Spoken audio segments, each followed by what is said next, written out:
Kalau tempat sumbatan tadi tertutup oleh misalnya plek atau jaringan lemak dan sebagainya, maka setelah dibuka seperti itu, maka dan stent ini atau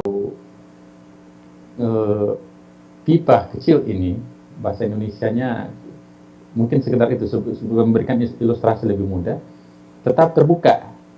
Jadi dengan demikian darah akan tetap mengalir lewat sumbatan. Sumbatan itu sudah bisa ditangani, tidak tersumbat lagi karena sudah terbuka oleh pipa kecil yang dipasang, yang disebut dengan stent. Nah itu stent itu dipakai selamanya kan, nggak perlu diganti atau apa?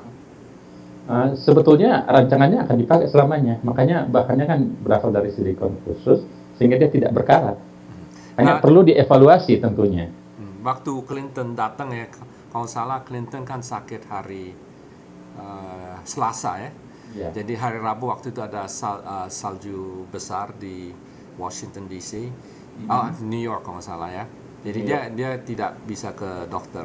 Jadi dia sehari terlambat. Jadi hari Kamis dia pergi dokter, langsung dokter periksa, langsung masuk rumah sakit. Nah itu simptomnya bagaimana untuk seorang dokter bikin putusan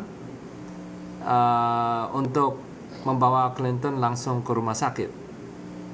Ya, simptom dari suatu hambatan atau sumbatan di pembuluh darah jantung, karena terjadi sumbatan maka akan menyebabkan pembuluh darah itu tidak mengalirkan darah dengan baik, sehingga tidak mengalirkan oksigen yang dibutuhkan oleh jantung tersebut, sehingga dia akan mengalami iskemik atau kekurangan oksigen dan akan terasa sakit di dada bagian kiri. Itu yang pertama, terasa sakit, dan sakitnya bukan sakit main-main, sangat sakit, sangat sakit. Ini berbeda dengan kalau sakit ma atau gastritis, itu sakit tapi tidak sebanding dengan kalau terjadi iskemik di jantung, sangat sakit. Pasien itu akan menjadi sangat sakit. Yang kedua, dia akan terlihat hipoksia, pucat. Kemudian yang ketiga, pasien itu sangat spesifik, dia punya kelainan. Kalau kita lihat historinya bahwa Clinton pernah mengalami operasi bypass. Nah, tentunya dengan konteks seperti itu, dokter bisa langsung menduga ini pasti berhubungan dengan jantungnya.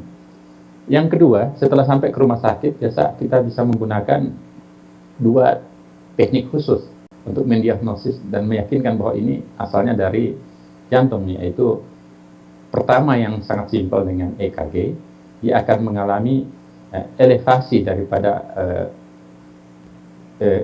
signal Q, ST-nya meningkat, itu yang pertama. Kemudian yang kedua, kita menggunakan ekokardiografi, semacam USG tapi khusus untuk jantung. Dia akan terlihat suatu gambar merah khusus pada alat yang kita gunakan, yaitu ekokardiografi. Nah, dengan keyakinan itu, maka itu sudah hampir 100% bahwa kejadian ini karena faktor dari jantung yang berhubungan dengan sumbatan tersebut. Maka kita berburu dengan waktu dengan kondisi ini. Jangan sampai masuk ke dalam dekompensasi kordis dan akhirnya mengalami cardiac attack dan akhirnya berbahaya. Nah, lebih bagus dilakukan segera tindakan operasi. Nah, kalau operasi menggunakan stent untuk mengantisipasi sumbatan tadi, sebetulnya